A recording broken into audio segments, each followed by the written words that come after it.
광양 가야산 한라 비발디 프리미어 사전 점검. 렛츠고! 행사장은 커뮤니티 센터에 마련되어 있습니다. 지대가 높아서 쭉 올라가면서 보는 재미가 있어요. 104동 쪽에 있는 주차장에 주차를 합니다.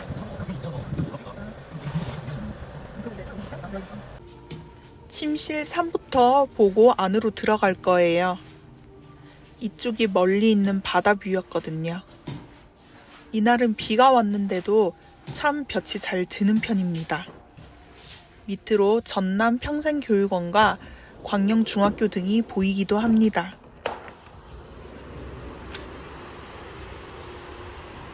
문을 모두 열면 시원한 빗소리가 들리고요. 좌측에는 아파트 단지도 보이기도 합니다.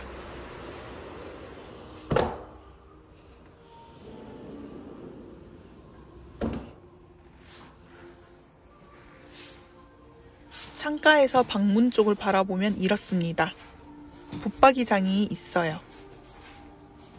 이제 문을 나서서 옆에 있는 침실 2방으로 갑니다. 구조가 조금 특이하죠? 기역자로 꺾인 공간이 있고요. 이 부분도 굉장히 뷰가 잘 들어옵니다. 아까 침실 3이랑 나란히 있는 공간이어서 뷰도 비슷합니다.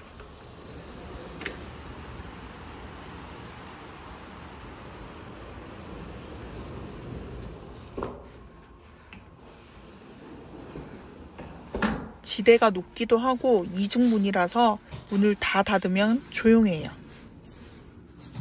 이제 방문 쪽으로 걸어가 보고요. 현관을 지나서 화장실도 한번 둘러봅니다. 굉장히 깔끔하고 색감도 정돈되어 있어요. 또 쭉쭉 가볼게요. 이 타입은 거실이 크게 빠진 공간입니다. 거실이 굉장히 넓죠. 옆에는 안방이 있고요. 안방에는 발코니도 함께 있습니다. 발코니 맞은편에는 부부 욕실과 드레스룸, 파우더룸 등이 있습니다. 안방을 전반적으로 둘러보면 이런 느낌입니다. 안방의 뷰는 가야산의 전경이 보이는 뷰입니다. 이 창에 푸른 가야산이 한눈에 담겨 있습니다. 밑에는 아직 조금 공사가 진행되고 있어요. 발코니에 수전도 있습니다.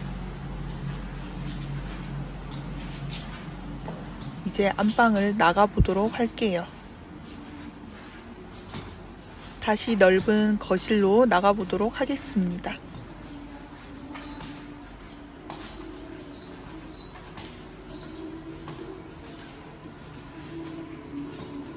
창밖에 빛이 잘 들어와서 참 마음에 들어요.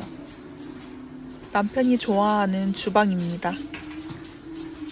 이곳은 다용도실이고요.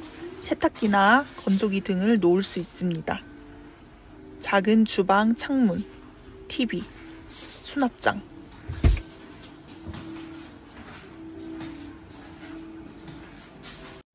거실 창밖으로 보이는 구름이 한 폭의 그림 같습니다.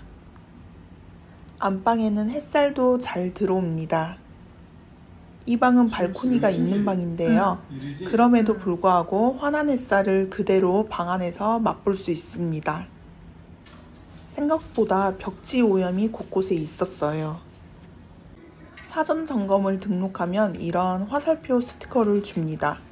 하지만 저희는 따로 포스트잇을 챙겨가서 하자 있는 부분에 붙였습니다.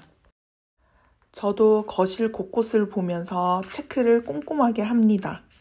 지금 있는 부분은 아트월입니다. 이곳은 주방입니다. 주방 창문도 열어보고요. 선반들도 하나하나 열어서 체크합니다. 가구에는 마감 스티커 위주로 챙겨봤습니다. 주방의 작은 창으로도 빛이 굉장히 잘 들어오는 집입니다. 수납장 하나하나 체크를 해보고요. 대체로 튼튼하게 잘 체크가 되었습니다. 안방은 제가 주로 지낼 방인데요. 그래서 문틀에 찍힘이나 구멍 같은 것들도 꼼꼼하게 확인을 했습니다. 이곳은 안방입니다. 서랍장도 다 열어서 확인을 하고요. 문틀 역시 다시 한번 꼼꼼하게 확인해 줍니다. 들뜨는 벽지도 눌러서 체크를 해주고요. 이쪽 벽면의 벽지도 확인을 해줍니다. 다른 거는 하자 없이 잘 되었는데 벽지가 불량인 곳이 곳곳에 있었어요.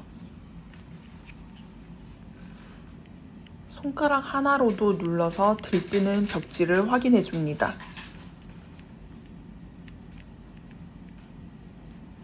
이날 비가 와서 그렇나 싶기도 했는데 우리가 살아가면서 비 오는 날도 많으니까요.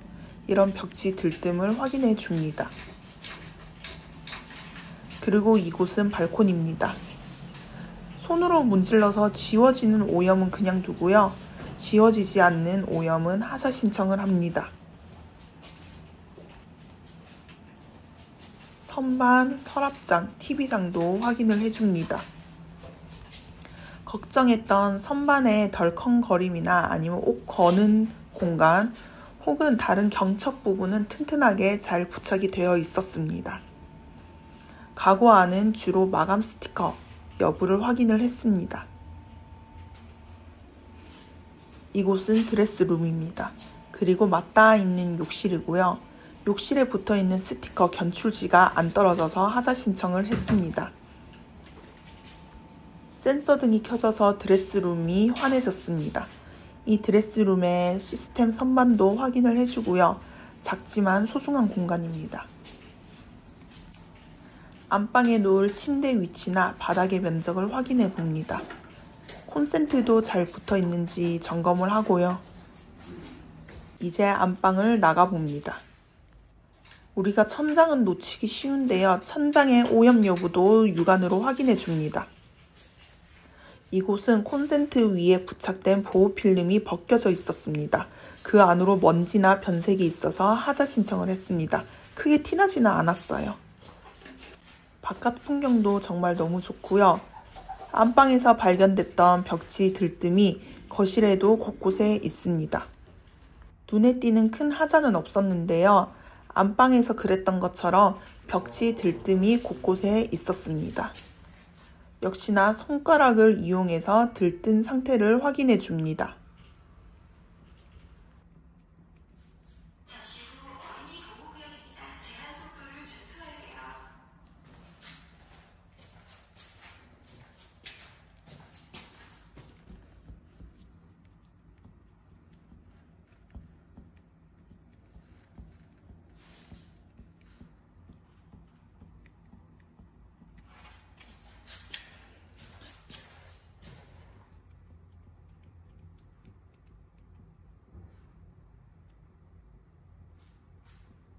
이거가 이제 배터리가 이거 없다 이거지. 오케이. 주방으로 이어지는 곳에 선반도 열어서 확인을 해줍니다. 마감 스티커는 손으로 눌렀을 때 모양이 어그러지거나 들뜨는 것을 위주로 체크를 했습니다. 이것도 벽지 들뜸이 있어서 확인을 해주고요. 네, 전반적으로 집이 굉장히 크게 잘 빠졌습니다. 34평인데도 거실이 굉장히 큰 C타입입니다. 채광이 잘 들어오는 게 굉장히 매력적이었고요. 각 방마다 바뀌는 풍경도 굉장히 재밌었습니다. 그리고 요즘 신축 아파트답게 수납장이 많은 것도 매력적이었습니다. 이 방향에서 보면 거실의 느낌이 다 다르죠. 어느 곳에서 봐도 창밖의 풍경을 온전히 즐길 수 있습니다.